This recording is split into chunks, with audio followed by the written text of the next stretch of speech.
Hi all welcome to NITI சுவை விருந்து. இன்றைக்கி நம்ம கேரளா பேஸ்ட் ஒரு ட்ரெடிஷ்னல் ரெசிபி தாங்க பார்க்க போகிறோம். ஓணம் ஸ்பெஷல் ரெசிபி அவியல் தாங்க. இது இப்போ கேரளாவில் மட்டும் இல்லை, ஆல் ஓவர் தமிழ்நாட்டிலையுமே எல்லா ஃபங்க்ஷன்லேயுமே இந்த ரெசிபி நம்ம பார்க்க முடியுது. இதுக்கு நம்ம பார்த்திங்கன்னா எல்லா காய்கறிகளுமே சேர்த்து பண்ணுறதுனால இதோட நியூட்ரிஷன் எல்லாமே சேர்ந்து இது ரொம்ப ஹெல்த்தியான ஒரு டிஷ் தான். நான் 7 வகையான காய்கறிகள் எடுத்திருக்கேன். கேரட், பீன்ஸ், அதுக்கப்புறமா கொத்தவரங்காய், அதுக்கப்புறமா பார்த்திங்கன்னா வாழைக்காய், முருங்கைக்காய், வெள்ளை பூசணிக்காய், அதுக்கப்புறமா சேனக்கிழங்குகள் எடுத்திருக்கேன். நீங்கள் வேணும்னா கத்திரிக்காய், அவரைக்காய் இதெல்லாமும் கூட நீங்கள் ஆட் பண்ணிக்கலாம். இந்த மாதிரி நீங்கள் எல்லா காயும் சேர்த்து பண்ணுறப்போ அதோட டேஸ்ட்டுமே ரொம்ப நல்லா இருக்குங்க. இதில் நம்ம தேங்காய் எண்ணெய், தேங்காய் எல்லாமே சேர்த்து செய்கிறப்போ குழந்தைங்க ரொம்பவே விரும்பி சாப்பிடுவாங்க. இதை எப்படி செய்யுதுன்னு பார்த்துடலாம் வாங்க. நம்ம ஃபர்ஸ்ட்டு ஒரு பேன் எடுத்துகிட்டு அந்த பேனில் நம்ம எல்லா காய்களையுமே ஒவ்வொன்றா நம்ம ஆட் பண்ணிக்கலாம். நம்ம என்ன பண்ண போகிறோன்னா எல்லா காயுமே நம்ம பாயில் பண்ண போகிறோம். ரொம்ப நிறைய தண்ணி ஊற்றி பாயில் பண்ண போகிறது கிடையாது. கொஞ்சமாக நம்ம தண்ணி சேர்த்துட்டு ஒரு 10 மினிட்ஸ் பாயில் பண்ணால் போதும். இதில் நான் வெள்ளை பூசணிக்காய் மட்டும் பார்த்திங்கன்னா நான் ஒரு ஹாஃப் பாயில் ஆனதுக்கப்புறம் தான் ஆட் பண்ண போகிறேன். ஏன்னா வெள்ளை பூசணிக்காய் பார்த்திங்கன்னா உங்களுக்கு ரொம்ப சீக்கிரமாகவே வெந்துடும். அதனால நீங்கள் ஃபைனலாக நீங்கள் ஆட் பண்ணிக்கலாம். இப்போ பார்த்தீங்கன்னா எல்லா காயுமே நான் ஈக்குவல் போர்ஷனாக எடுத்திருக்கேன். ஒரே மாதிரி கட் பண்ணியிருக்கேன். ஸோ இதே மாதிரி நீங்கள் ஈக்குவல் போர்ஷனாக எடுத்துக்கோங்க. ஒரே மாதிரி நீளமாக நீங்கள் இந்த மாதிரி கட் பண்ணிக்கோங்க. அப்போ தான் அவியலுக்கு அது ரொம்பவே நல்லாயிருக்கும்.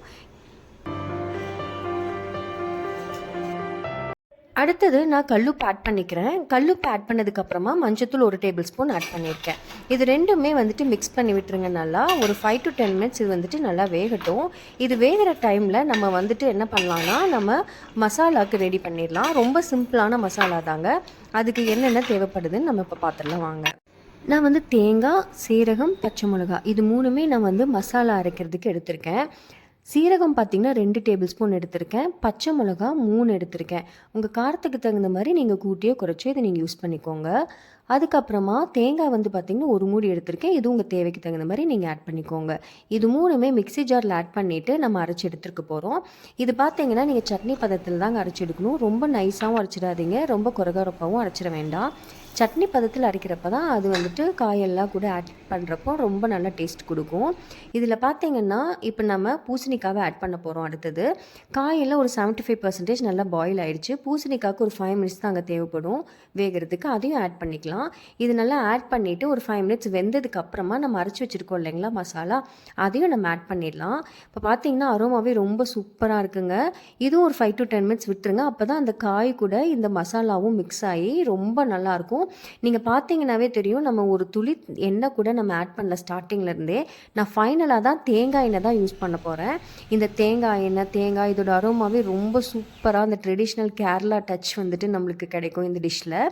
நம்ம இப்போ தயிர் அவியல் ஆட் பண்ண போகிறோம். அதுக்கு தயிரை நான் நல்லா ஸ்பூனில் இந்த மாதிரி வச்சு மிக்ஸ் பண்ணிக்கிறேன். ஏன்னா தயிரில் திரித்திரியாக இல்லாமல் இருந்துச்சுன்னா அவியலுக்கு ஆட் பண்ணுறப்போ ரொம்பவே நல்லாயிருக்கும். இது ஒரு 2 மினிட்ஸ் நம்ம மிக்ஸ் பண்ணி அப்படி விட்டுடலாம். அடுத்தது நம்ம தாளிப்பு கரண்டியை எடுத்துகிட்டு தாளிப்பு கரண்டியில் நமக்கு தேவையான அளவு நம்ம தேங்காய் எண்ணெய் ஆட் பண்ணிக்கலாம். நீங்கள் வேறு எந்த ஆயிலும் யூஸ் பண்ணிடாதீங்க. தேங்காய் எண்ணெய் தான் இதோட ஃப்ளேவரே. கூடவே நான் கருவேப்பிலையை ஃப்ரை பண்ணிக்கிறேன். நான் வேறு எதுவுமே ஆட் பண்ணலைங்க, வெறும் கருவேப்பிலை மட்டும் தான் ஆட் பண்ணியிருக்கேன்.